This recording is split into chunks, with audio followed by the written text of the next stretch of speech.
Hello everyone, thank you for joining us in this edition of the Inside over Equinoxe Television. This is another episode of the State of the Nation on the Inside, and we are taking you through the present situation of Cameroon, characterized by misery, hardship, poverty, or better still chronic poverty, increasing cost of living, increasing tax burden on the population, security problems affecting the country from north to south, east to west, and other socio-economic challenges to how we can move the country from this situation to a situation of a prosperous, peaceful nation. Meet our guest in some few seconds.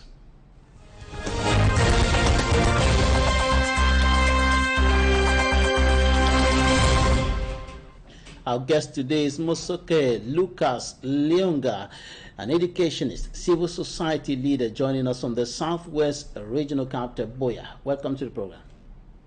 It's my pleasure once more. I'm very happy to be here. Thank you so much for inviting me once more. Right, let's begin with what some now qualify as a conflict between the Minister of Territorial Administration of the Republic of Cameroon, Tanganji Paul, and civil society leaders, right defenders, and even political leaders of the opposition. And the most recent thing in this perspective is the suspension of several civil society organizations in the country, and the civil society has been raising concerns. Right defenders have been raising grave concerns about what they qualify as gross human rights violations, gross violations of national and international laws duly signed and ratified by Cameroon. What is your take on this issue? Yes, actually I followed what was going on. I believe that human rights bodies, NGOs that are also here to serve the Cameroonian population, I think that they are there for the good of the Cameroonian population. And I believe that if they were found wanting, I think they would have been called up and questioned, and they investigate what went wrong. And it is after the outcome of the investigation that if it warrants suspension or sanction, that could be done. But it seems what is going on, the investigation has not yet been done. They have been sanctioned without having been questioned, which I believe that is a violation of their operational rights and so on. So I believe that if we are building a nation, we should build a nation following nation-building principles. And I think that justice should be applied properly. And if you see something wrong, or if the state or the minister saw that there was something wrong, or they were reported, so I think that immediately this has to be investigated. When it's investigated and found wanting, or maybe found that what they were doing or the funding that is being limited upon them, I think that it would have been better if they actually were called up by the minister, questioned, and they look into what they think went wrong before justice could be meted upon them. Because banning, suspending without investigating and checking the situation may, at the end, the minister or the government may realize that what they thought is actually not what went wrong or what actually happened. So I believe that also, since we are talking about peace, it would have been better for them to be called up and they look into the situation when they realize that it's not going or it's not moving, or they have violated the law grossly. Then now they look into the law. What does the law say in such situations? That's whether the law will be applied. But they being suspended without prior notice, so I think that it was not the best approach to actually deal with these organizations or these NGOs that are there also for the good of the Cameroonian population and also for the good of the state. So that is my own take. I think we should be able to be positive in our approach so that we should not hurt those that are serving the Cameroonian population. Right.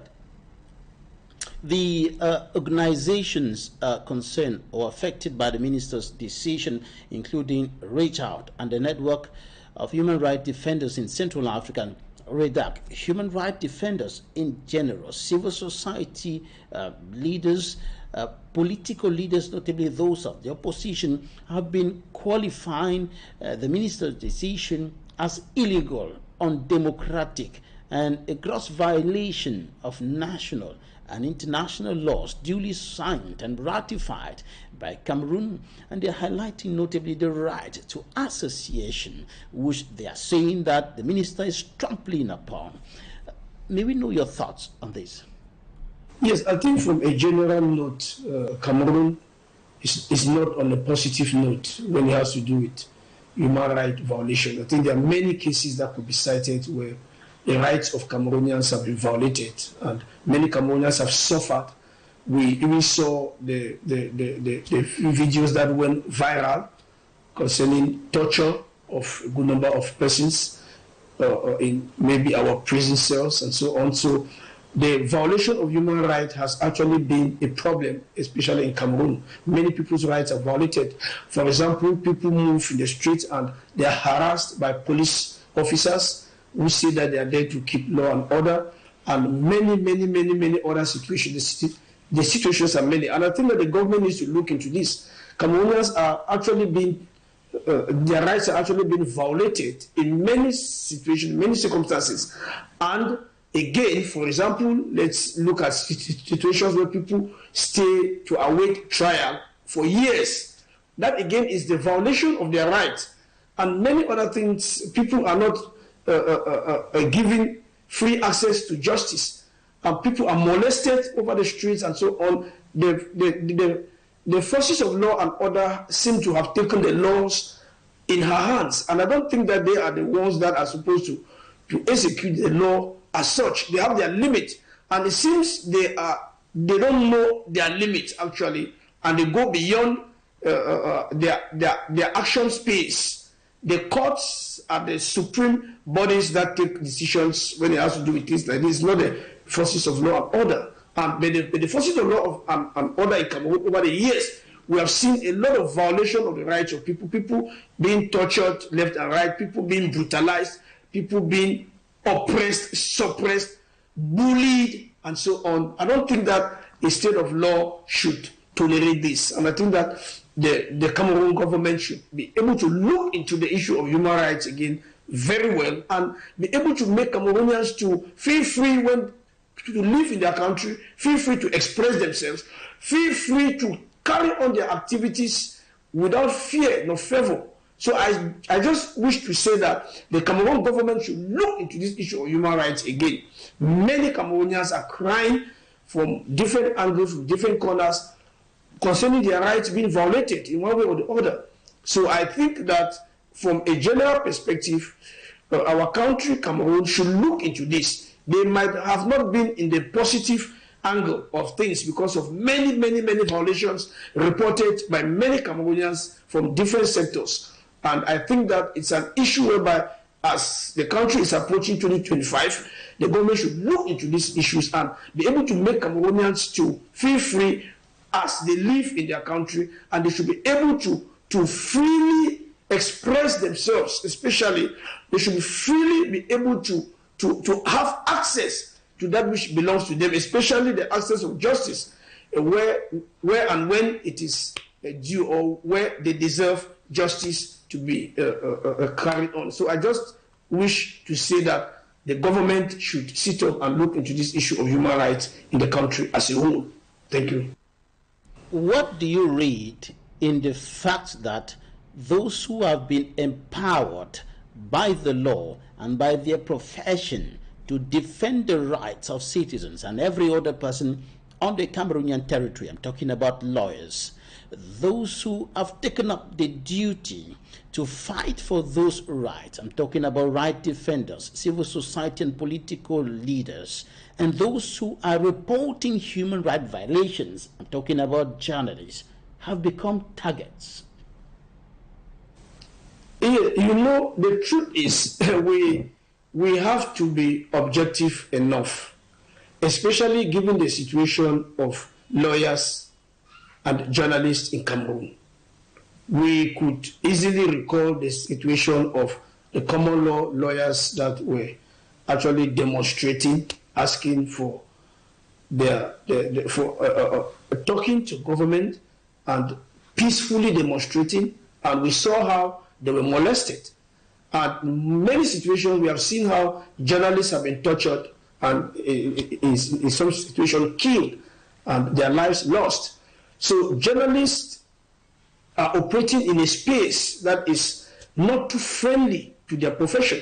The same as lawyers. Many lawyers have suffered. We've seen many lawyers tortured, even when they are supposed to defend the rights of the citizens. The lawyers are seen as though they are going contrary to that which the government loves or that which the government wants.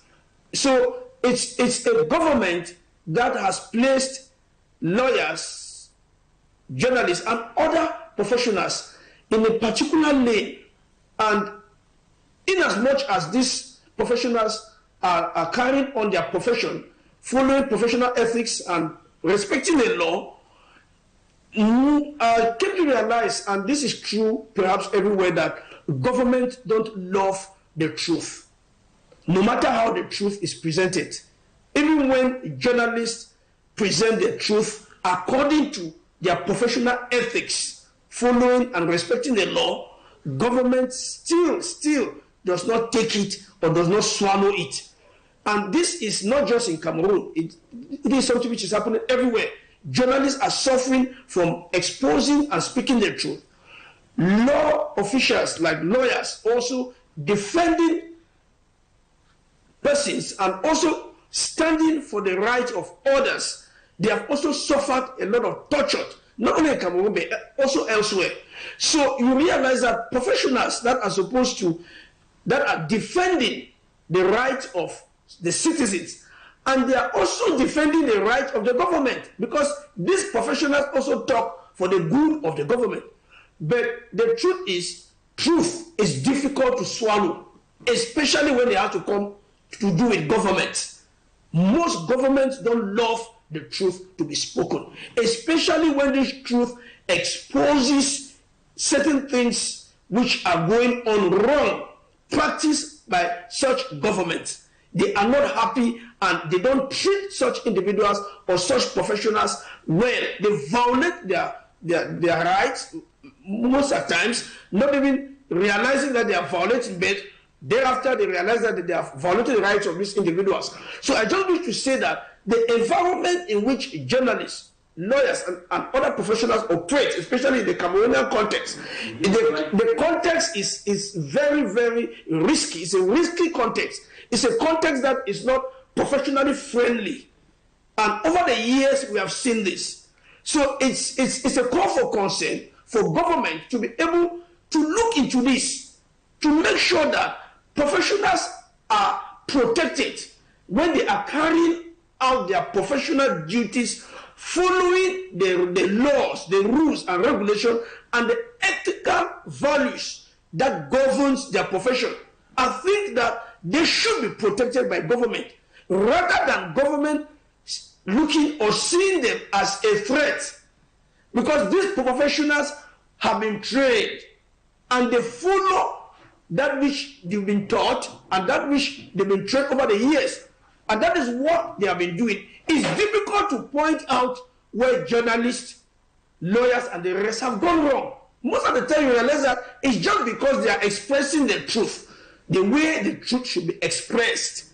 So I think that if a truth is expressed and this truth falls contrary to what the government would have pursued, I think that is the place of government to sit up.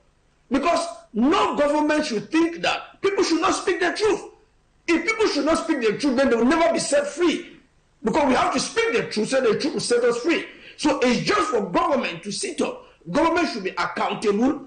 Government should be able to work properly for the good of their citizens. And they should not keep skeletons in their cupboards, so that when these skeletons are exposed, that is where problem always arises.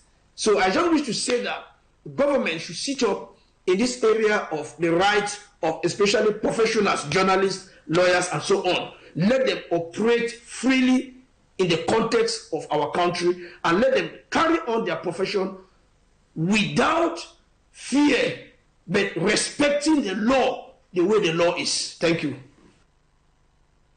Right, let's go to the newsstands now, and we are taking a look at what the newspapers reported this week in Cameroon. Here's the press view.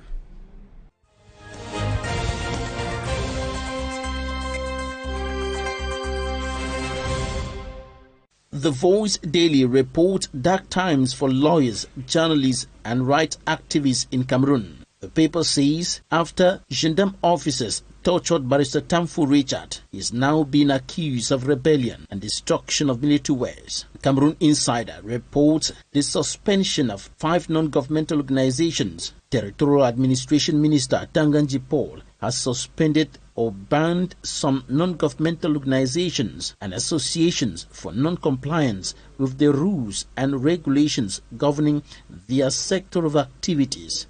Some of them are accused of illegal financing and for collecting sums of money from funders beyond what is legally permitted. And the Guardian Post highlights justifications put forth by the Minister of Territorial Administration to back his decision to suspend the civil society organizations, revealing that suspended bodies were unable to justify sources of 16 billion francs CFA funding and its usage, and also announced the end of administrative tolerance for non-governmental organizations. Another issue of Cameroon Insider tells its readers that ahead of the 2025 presidential election, members of parliament are standing for transparent polls. Municipal updates: Yaoundé, where indigents raise over 10 million francs CFA for water project, and Northwest funds commit to promote development, national unity and integration. And the Sun reports that the President of the Republic, Paul Biya, has granted 40 million francs CFA for the renovation of Sase College. The Herald Tribune says the Douala Port Authority gets another milestone victory against Douala International Terminal. Management thanks Head of State for guided and supportive approach on the case. Another issue of the Herald Tribune reports that after reviewing institutions functioning, the Autonomous Sinking Fund praises Douala Port Authority's performance. In another issue of the Guardian Post projects Anglophones flying Cameroon's flag abroad, including former Prime Minister and now President of the 79th United Nations General Assembly, Philemon Yang, Senior Associate for Africa and Regional Director of the National Democratic Institute for International Affairs, Dr. Christopher Fominyon, Dr. Vera Songwe, Dr. John Kengassen Kemgang, the Board Chair of the ICT University, Professor Victor Mbarka, and others.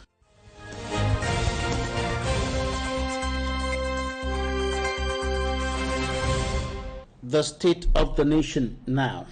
From a general perspective, what do you think about the state of affairs in Cameroon today? Difficult because it has still gone back to the heavily indebted state from which she was relieved. You know, debt do not actually make a country to grow. Debt stifles the progress of any nation, especially nations that have the resources that are required to carry on developmental activities, especially production. So I wish to say that the state of Cameroon today is a state that has actually deteriorated with respect to where this country was taken maybe some 42 years ago. Some 42 years ago, there were so many things. Cameroonians had water to drink everywhere. Cameroonians had enough electricity that was flowing. Cameroonians had good roads all over the country. Cameroonians had other facilities that were actually available for Cameroonians. But today, you can bear with me that we don't have roads in Cameroon. There are no roads. All roads are very bad, in very bad state. Cameroonians hardly have water to drink. You see the issue of boreholes everywhere. When you see a nation that is already maximizes borehole facility, it means that the government itself has failed. the government has failed to carry on her activity to provide water for the communities and for the people. It is the responsibility of government to do that, to make sure that the citizens have water to drink, not digging boreholes that may lead to sicknesses and pandemics. Government is supposed to supply water. When you look at electricity today, there's a lot of rationing of electricity, and not all Cameroonians even have access to electricity. Whereas we have electrical or electricity potentials that can provide electricity that can even lighten the whole of Africa. We have the potential that Cameroon has. The question is, why is this potential not put into use? And Cameroonians don't have energy to carry on other activities. For example, there are a lot of Cameroonians that would have loved to come and open companies that require maybe a good number or a good chunk of energy, but they probably will not be able to have it in order to run their companies and employ thousands and millions of youth. We are crying every day that youth, there are no jobs, but companies that are created will open up for youth to have jobs. But energy is also required so that these companies run with energy. I want to say that the state of Cameroon today is not the best. And it's a call for concern. Call for concern, why? First of all, let me mention this issue of the ongoing Anglophone crisis. The ongoing Anglophone crisis has been a drainer. It has drained government resources a lot. Government has spent a lot on the ongoing war in the two English-speaking parts of Cameroon, which, to me, I think that government would have looked for a way to dialogue and bring this thing to an end, so that the money that is being used to sponsor, to fuel the war whatsoever, should have been used for other activities. This war is not good for Cameroon. We're going to talk more about that later in the course of the program. But first, give us your analysis of the increasing cost of living in Cameroon on one hand, and the increasing tax burden on the population on the other hand. Yes, let me first of all look at the increasing cost of living. Now, if you are not producing, that's already a handicap. So nations that are not producing always suffer from this issue of increased cost, because there's increased cost when there is increased import duties. And when people import more expensive, they have to raise the prices of goods. But when you are producing, you sell to your own population cheaper. So it's an issue that we will keep on suffering from it until we start producing our own goods and services. Then we'll be able to sell to Cameroonians cheaper. But when you are importing from other nations, and those nations also have increased the prices of these commodities or of these finished goods, these goods reach your nation and the goods are also taxed and the import duty has increased. You don't have any other option than to suffer from the increase of prices. So it's very difficult for the Cameroon government to control this price. If they want to control the prices, then they have to reduce the tax. They have to reduce the import duties of these commodities or of these goods. That is the only way that Cameroonians can benefit from it. But on the other hand, the import duties have instead been increased. So it's very difficult for Cameroonians. Prices are higher. They come to your country. Import duties have also been increased. Then you suffer price hikes. And that's what Cameroonians are suffering today. But if we were producing these goods, we will not have price hikes because we'll be selling at a cheaper rate, because all the issue of import duties and so on will not even be there. So people will be selling directly to Cameroonians. That's what the problem. Now, talking about the fact that Cameroon is not producing much of what it is consuming, we can talk about rice, for example, which the country could have been producing in greater quantities with the rice, for example, in the northwest region of the country, in the far north, in the northern regions of the country, and even in areas like Tonga. But that's not what is happening. Much of what is consumed in Cameroon, particularly concerning rice, is imported. Now, we are producing petroleum products, but all what we produce, we export. And we export in the raw state. and we import the finished products because the national oil refinery, Sonara, is unable to refine the crude oil that we are producing in the country. What is your understanding of this? Yeah, it's a sign of an irresponsible government. It applies everywhere. It's a sign of an irresponsible government. Let me explain. It's unacceptable in the 21st century that a country is oil producing and the country is not refining the oil that you produce. You instead buy refined oil and you sell crude. It's unacceptable. That's why I say it's a sign of irresponsibility. It's a sign of irresponsible government which does not work for the good of the people. So there is even nothing to talk about because irresponsibility has taken over most African governments.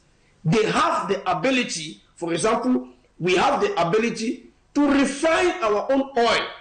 How much does it cost to build an oil refinery? It's just about, say, 600 billion, which is very small money. To build a refinery is not very costly compared to the other unnecessary costs that we incur. So putting in place a well-equipped refinery to refine your own petroleum products so that you can sell finished goods, finished product, and which you have already added value to this product, you will make more income and there will be more revenue for your country than to be selling crude. So I think that the issue of Sonara is a paradox, and the government needs to quickly reconstruct Sonara and put Sonara back into active use. It's not acceptable that we don't have a functional oil refinery in Cameroon at a time where it's possible for us to build an oil refinery. And above all, permit me to say this, that one of the things that was supposed to transform this country the most is the Limbe Deep Sea Port. The Limbe Deep Sea Port is one of those giant projects that could have been one of the best projects in Cameroon. Just constructing the Limbe Deep Sea Port alone, it will not hamper the Douala or the Kribi, but it will have its own added value to Cameroon, and Cameroon will be able to export to most of the SEMA countries and the rest easily. And giant ship can deck there because it's the ocean, it's deep. So giant cargo carriers can come in and it will make life better and create a lot of jobs for Cameroonians. And you also realize that the prices of goods will fall because there will be many more goods imported, and the prices of such goods will be lower than when you are importing just a bit of goods. So I'm trying to show Cameroonians why at times goods are expensive, because the quantity that comes is not even enough. But when you bring more, when you buy more, you buy cheaper, and when you bring to your country, it will also be cheaper for the population. So the Limbe Deep Sea Port is a strong proposal. Let this seaport be constructed. It has overdue. It's going to create millions of jobs for Cameroonian youths. Youths don't have jobs. That's an avenue that will create a lot of jobs for Cameroonian youths. Then it will make the cost of living to drop, because most of the activities that will be going on there will be giant and mega activities that will help the country a lot. I may not go into the technicalities and all that, but a Limbe Deep Sea Port will be one of the best projects the Cameroon government can carry out. Probably in 2025, if you look into that, it's going to solve a lot of problems in this country, especially the problem of unemployment, especially the problem of price hikes of goods. Many more goods will be imported through the Limbe Deep Sea Port. And again, if Cameroon is selling their crude, it will be easier for them to either sell their finished product if they revamp Sonara so that they can be refining their crude and selling finished product out of Cameroon. So that is it. This is one of the stagnation that the country has faced, and it has made a lot of things to go wrong. Because when you have avenues and you don't exploit it, you make things difficult. Then also, I also wish to propose this, that government should also be able to open the Nigerian corridor. The Nigerian corridor should be well developed so that other goods that are coming from neighboring Nigeria will also come in, and the prices of such goods will also be cheaper for Cameroonians. Because we should look at how Cameroonians should live well. It is when the cost of goods is lower. And if there are avenues where goods can come into Cameroon so that the prices should be cheaper, then we should develop those avenues.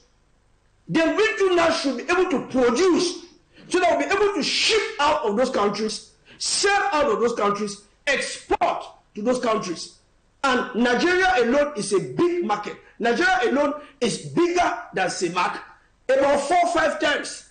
So all CEMAC countries can sell products or their produce to Nigeria. Nigeria will be able to buy everything. So you see, the market is there. We don't need to develop the corridor and give it a chance. And you see what is going to happen. Cameroonians' life is going to transform, and it's also going to create a lot of jobs for Cameroonian youths. And there were fears that prices of basic commodities were going to increase further in 2025 with the announced removal of fuel subsidies. But the Minister of Finance has explained that the prices of petroleum products will not increase as anticipated by some economists, will not increase because the prices of petroleum products have actually dropped on the international market, and the fuel subsidy removal would instead help the government to maintain the prices, the current prices of petroleum products in Cameroon. Now, about the increasing tax burden on the population, with 2025 already showing signs of increased hardship on the population with regards to the content of the 2025 finance bill adopted in Parliament and awaiting promulgation by the President of the Republic.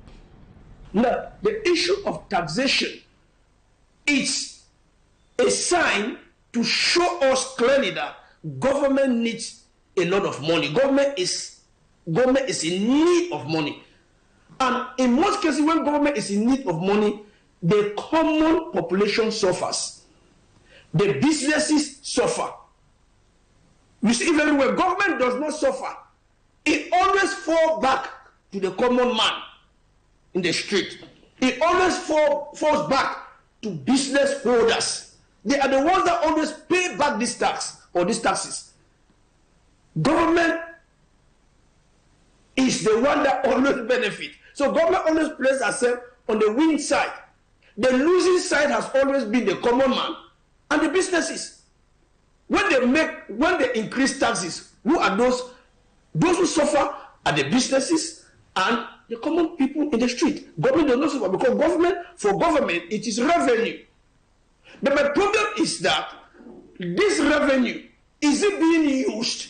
Because you also have a lot of loans that the government is contracting, including these other revenues that the government will collect again from the increased taxations. What is this money being used for? Where is the impact on the face of the nation? Are Cameroonians seeing the impact of this? No.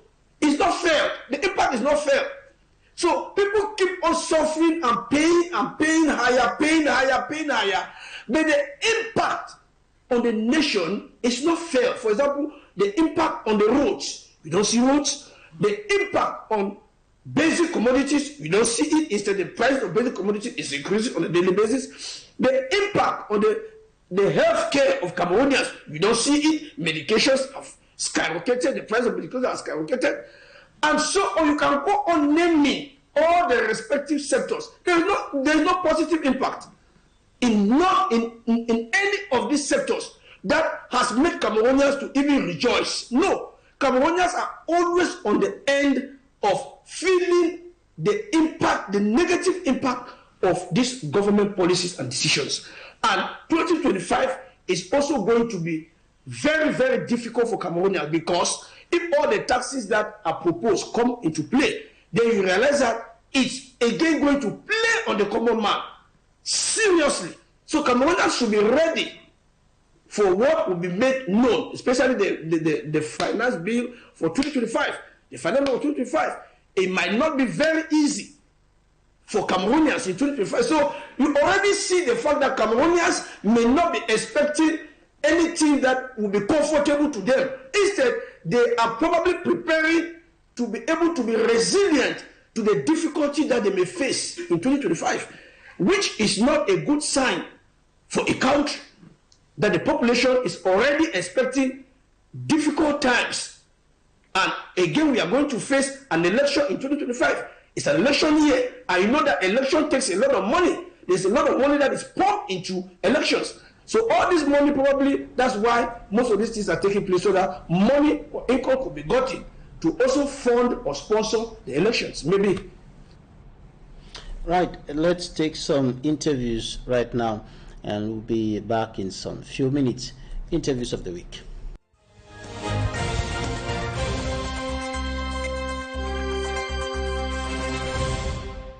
Cameroon is at a critical junction in its history. It can choose to consolidate its constitutional democracy and bring peace and stability, or it can choose to continue along the path charted by the French time in Cameroon. We have an opportunity to learn from the affairs of other countries. This past week, 2 countries presented examples that we should learn from. The first one is Ghana, where a positive example of consolidating constitutional democracy took place. The Ghanaians re-elected their former President John Mahama to his second and last term in a competitive 2-party system election. The Ghanaians have arrived at a point where they can change parties and the election goes on peacefully, and they can continue to develop their country in peace.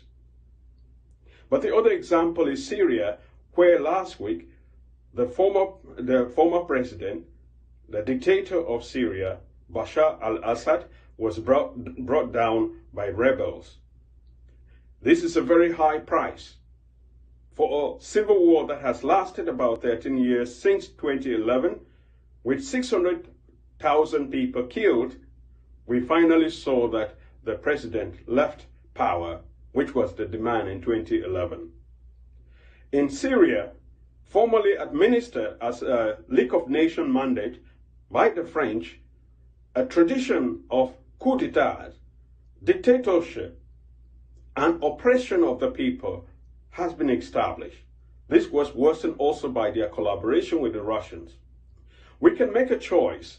Do we want to be a country like Ghana, or do we want to be a country like Syria? Bashar al-Assad took over from his father, who had been in power for 30 years, and he has been there for 24 years.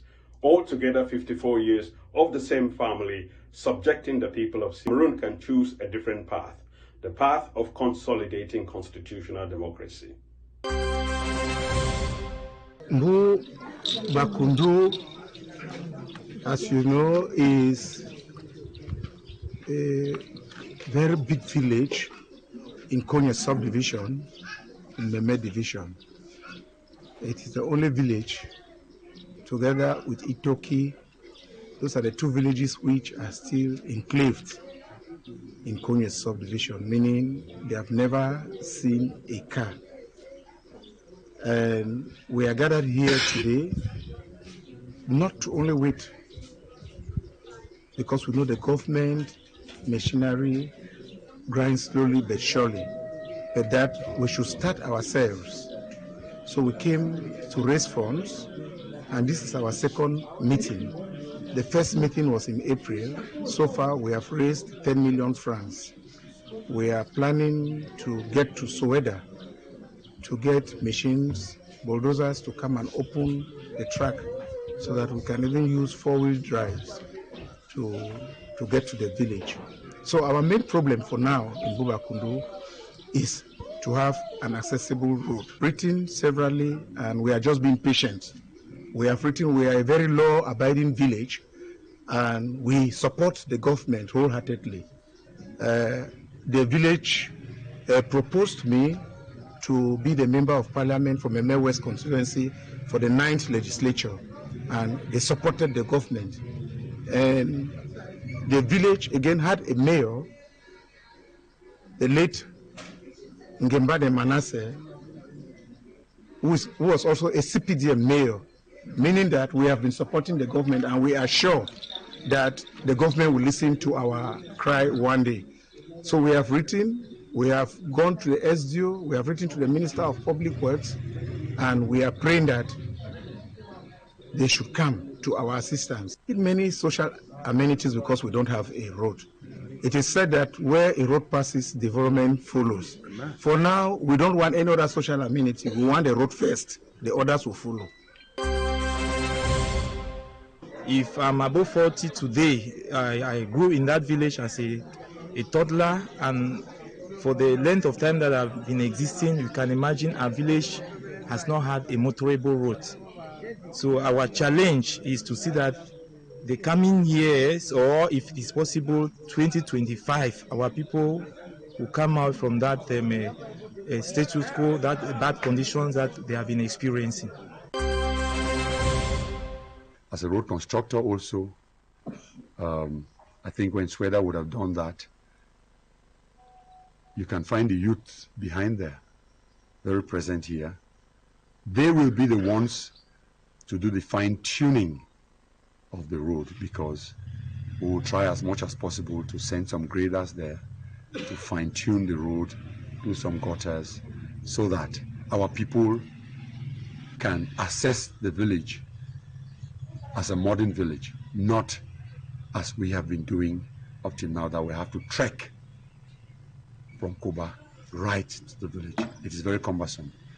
We sometimes have people who get sick. How do you evacuate them in the village? We have cocoa, a lot of cocoa. How do we evacuate the cocoa? So we contribute a lot to the economy of the nation, such that I think as a city mayor who understands the functioning of this government, I want to assure you that, even if it's not my capacity because I'm not the minister, but I want to assure you for the trust and confidence I have for this government, that the government is not going to give a deaf ear to these our cries. When I saw the video on social media of where the DO, the divisional officer for TICOs, encouraging the workers of CDC who went on strike, I thought it was necessary to help. And what was the best approach for me is to grant these children a free access to education, where they can go and study to become people, substance tomorrow. Our nation is going to need these kids tomorrow. Their families will be needing them tomorrow.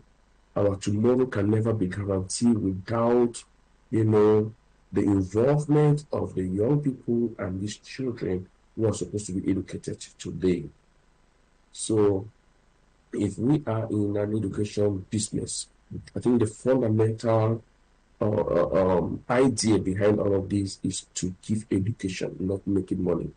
We need to make sure we provide education to everybody who is in need of it. And I believe that it is for that reason that I thought it would be important to step in and give in a little of what I can. It is also true that I cannot be in Compania, Tombell, and all the other places where, these workers of this corporation are facing these challenges.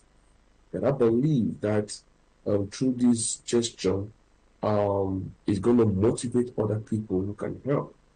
I'm also using this medium right now to motivate other promoters of education to do the same thing or something similar. You must not give a free, access to these children, but at least do something to accompany them.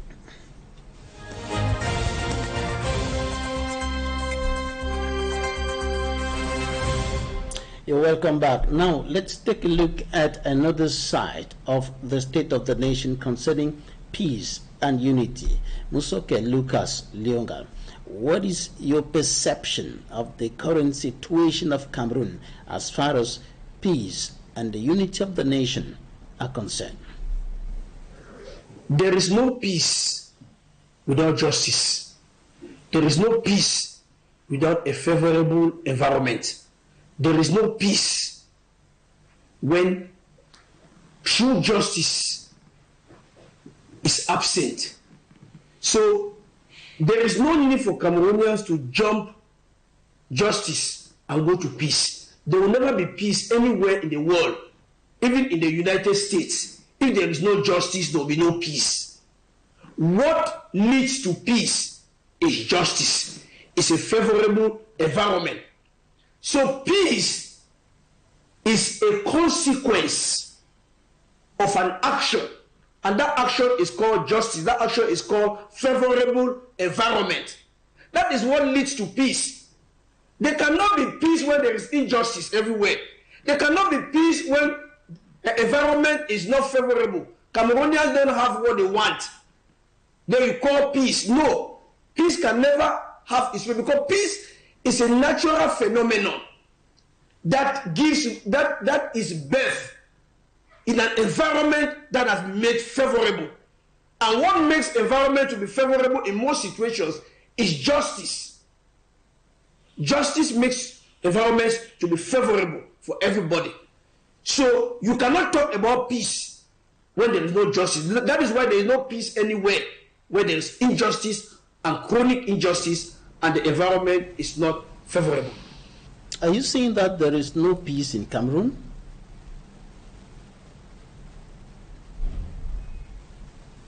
There is no peace in Cameroon. It is not even a question to ask. First of all, there is war in Cameroon. There was war in the English part of Cameroon, the English part of Cameroon. There is war in the northern part of Cameroon, Boko Haram, and the rest. There is unrest. There is price increase, and so on. People don't have basic commodities. People are suffering. Youths don't have jobs. So you cannot be saying that there is peace. Youths are not happy. They don't have jobs. That's why they are traveling through the Mediterranean Sea, through Mexico to the US, and so on. Mediterranean Sea to Europe. It's because the environment is not favorable. If the environment was favorable, no youth want to go out. Youths are running away because they don't find it comfortable for them.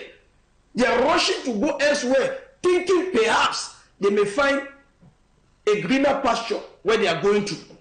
So the environment has to be made favorable so that even the youth will have jobs, they will be comfortable, they will live in their country, and they will be happy.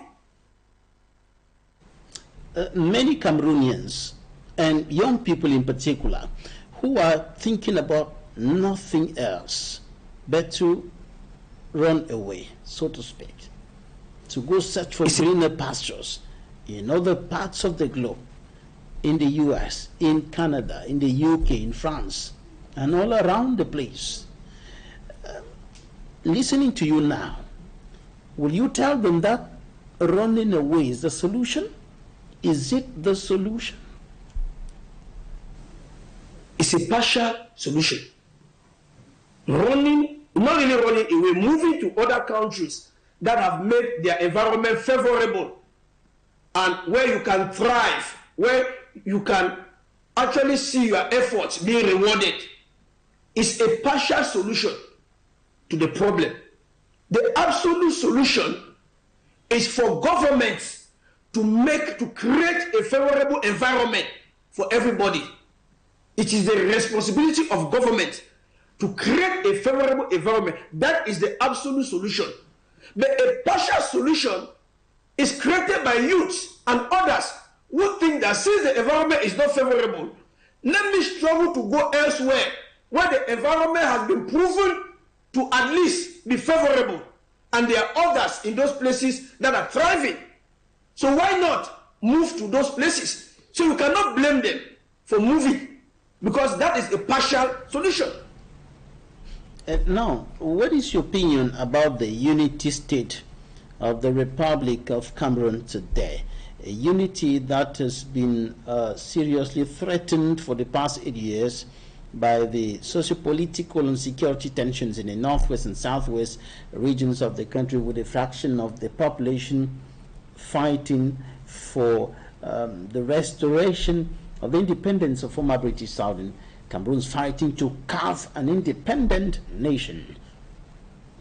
I don't so much have a problem about whether it's unity, whether it's federation, whether it's United Republic. All those things, to me, they don't matter. What matters is for a government to create a favorable environment and make sure that the citizens are taken care of. The citizens have their needs met. There should not be corruption. They should eradicate corruption. Government officials should stop embezzling state funds that should be used to develop the country. Corruption is hyper. There is a lot of manifestation of tribalism, nepotism, and other malpractices in the country. There is bad governance. There is bad leadership. These are the things that matter. It's not whether the country is united or is not united, it is federated or is not federated. A country that has good leadership, that have worked and made the environment favorable, those things will not even pass through the minds of people again. It is not by calling it united. It's not by making it seem to be united or not. That's not what matters. When you put a good governance in place, a good government in place, a president that is responsible for his citizens or for her citizens, ministers that are responsible, governors that are responsible, other top government administrators that are responsible, and they are doing their job, they are doing their work. They don't embezzle the monies of the country. They don't misuse the funds of the country. They don't misuse the resources. These resources are channeled to develop the country and create jobs for youths.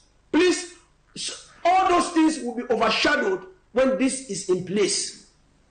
But when this is not in place, whether you call it united or not united, so to me it's funny and make no sense for people to waste their time talking about national unity and the rest. Such things have no meaning, no sense, where there is no good governance. But when there is good governance and the population is happy and their needs are met, those names don't matter, because that is not what is important in a country. It is the well-being of the citizens that is important. Good governance, good leaders, leaders that have a vision and that have made it in a way that youths have a future, youths have jobs, and the rest. There are professional higher institutions that are functional, that are training youths. There are intellectuals that make sense, because in most countries, intellectuals don't even make sense again, because you find intellectuals lost in the midst of corruption.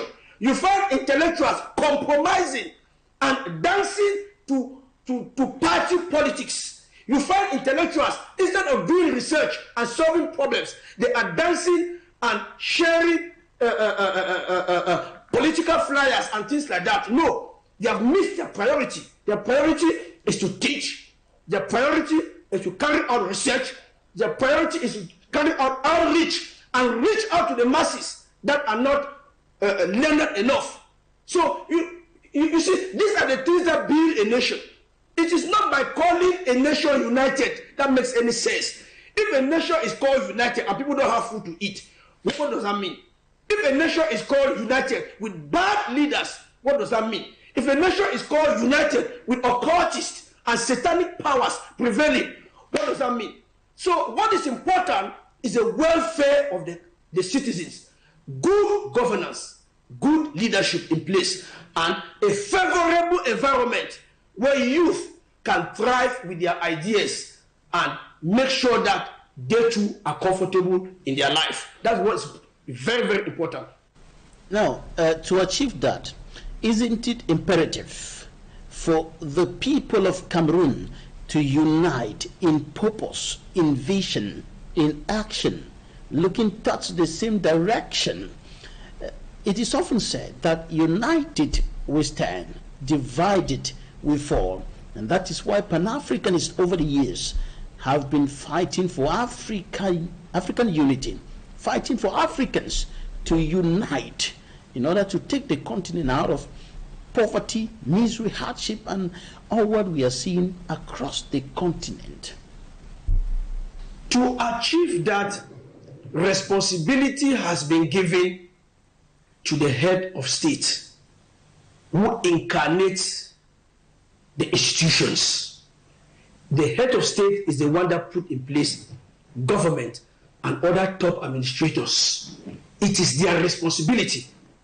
They set the pace, then others follow. When no pace is set, nobody follows anything.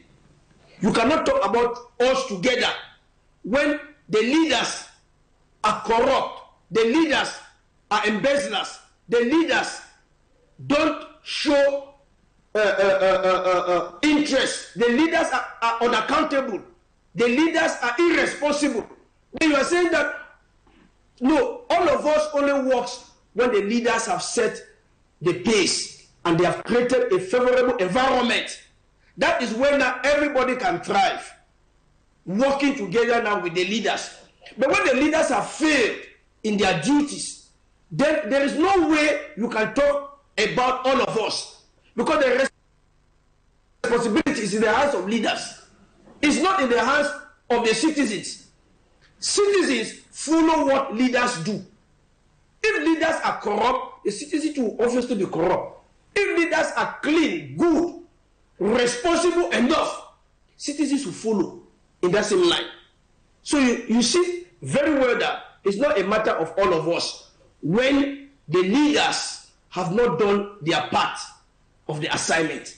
Once their own part is accomplished, every other person will toe the line. So what is the way forward? How can Cameroon be moved from her current situation to a peaceful, prosperous, and emergent nation, possibly by 2035, according to the vision of the President of the Republic, Paul Biya?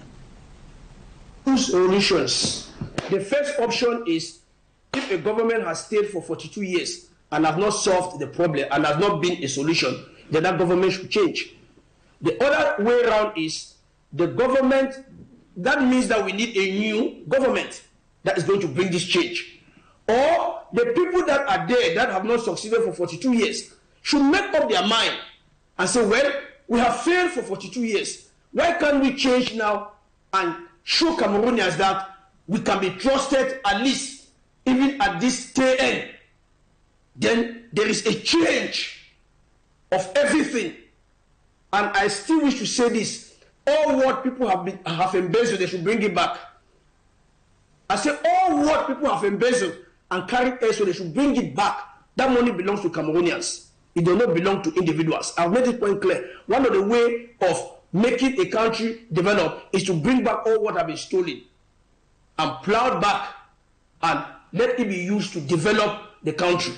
That's one way. The other way is complete new regime.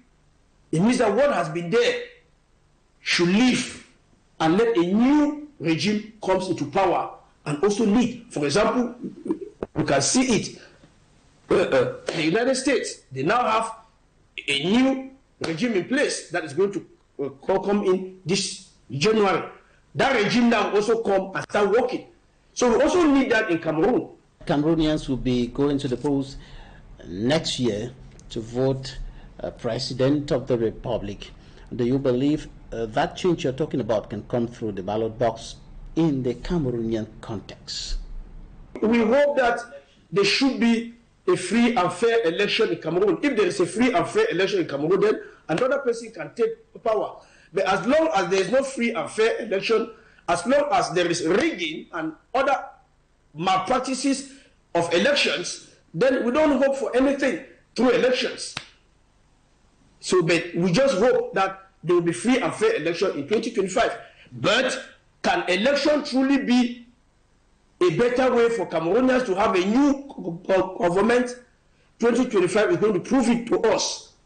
Because if a government truly have not succeeded for 42 years, then we don't think that such a government deserves another chance. Let a new government comes into place and take over this country to another height. Cameroonians have over-suffered, over-labored, and they have not reaped the fruit of their labor. So there is a need for a new government in place, new individuals that can come and take this country to another level. After 42 years, at least, there's a need for a change. That was Mosoke Lucas Lyonga, educationist, civil society leader, joining us from the Southwest Regional Capital, Boya. Thank you so much for the insights you've shared with us in this edition of the program. Next week, we'll be coming back with another episode of State of the Nation with other perspectives, opinions, thoughts, and ideas on the current situation of Cameroon and how to move the compass from misery, hardship, poverty, increasing cost of living, security challenges from north to south,